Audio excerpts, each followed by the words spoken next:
Una sociedad se conoce por la forma en que trata a sus niños, incluso en época electoral. Hoy nos acompaña la exministra de Inclusión Económica y Social, Berenice Cordero, quien por cerca de 30 años ha trabajado por la defensa de los derechos de la niñez y adolescencia. Bienvenida a Televistazo. Muchas gracias, Juan Carlos. En el caso de Ecuador, no solo que no se trata bien a todos los niños, sino que se los utiliza en campañas electorales. Pese a que protocolos internacionales e incluso el Código de la Niñez y Adolescencia en su artículo 52 prohíbe la utilización de niños, niñas y adolescentes en actos proselitistas. Berenice, ¿quién debe actuar? ¿El CNE? Bueno, hay una disposición expresa, como usted ya lo ha mencionado, en el Código de la Niñez y la Adolescencia. Efectivamente es el artículo 52, literal 2. Se refiere a la prohibición expresa de que niños y niñas y adolescentes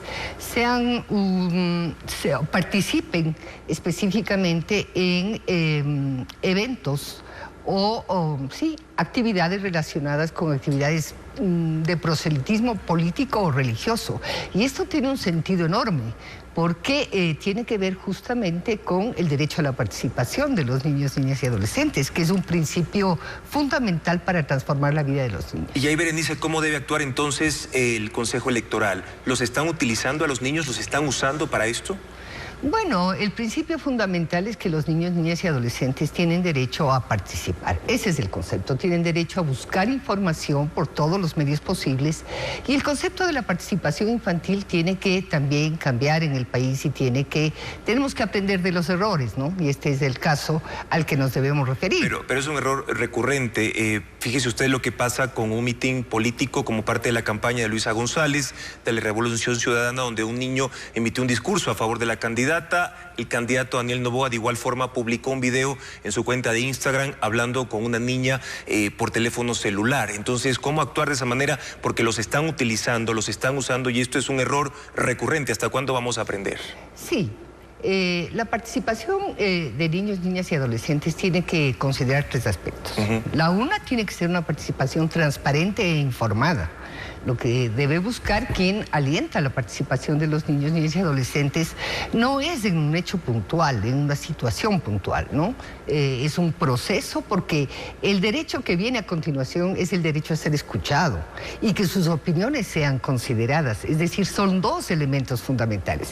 Participar por una parte y exponer libremente sus puntos de vista, pero que sus opiniones sean consideradas y que cambie aquello que es, digamos, que es motivo de la participación. Pero ¿quién debe actuar en estos casos específicos que le menciono, Berenice, en los que se está usando su imagen específicamente para proselitismo político? Bueno, usted lo ha dicho muy bien, Juan Carlos. Justamente tiene que ver con el respeto a la imagen y a la dignidad de los niños. Justamente está en ese capítulo, el artículo 52, que ya usted hizo referencia. Pero la institución que debe actuar sería entonces el Consejo Electoral, ¿o hay otra institución que de oficio también debe hacer? Sí, como dijo ya el señor vicepresidente Pita del Consejo Nacional Electoral, esto no está especificado en la ley electoral del país, pero la referencia es el Código de la Niñez y la Adolescencia, que establece también sanciones. Pero lo que quería decirle es que la participación tiene que ser transparente e informada. En segundo lugar, tiene que ser una participación respetuosa. Para ello tiene que haber un proceso de mediación pedagógica. No tiene que tener un fin en ese sentido puntual, coyuntural. Pero, Berenice, ¿quién debería aplicar entonces, por ejemplo, esa sanción?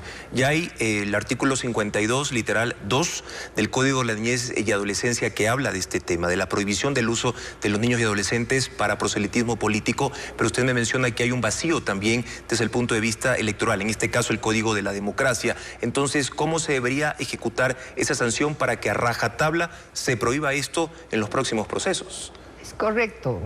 La ley prevé sanciones de entre $100 y $500 al momento. Es decir, un juez de la niñez y la adolescencia, a petición de la organización, en este caso el Consejo Nacional Electoral, la autoridad electoral puede imponer efectivamente la sanción a la estructura institucional que produjo este tipo de situaciones lamentables. Estamos refiriéndonos al caso de Pujilí. Es decir, ahí está la sanción y se puede proceder, ¿no? También depende de la comprensión de la autoridad electoral respecto a la normativa que está vigente y de los actores políticos. Y pese, Berenice, a que que los padres de un niño o un adolescente autoricen la utilización de su imagen en una campaña electoral, en estos ejemplos que ha ocurrido, ¿puede otra persona u otra institución presentar una acción para impedirlo o para generar alguna sanción? Reitero, pese a que los padres de familia hayan autorizado. Sí, se prevé la participación de los niños, pero en un contexto en el cual su participación sea relevante.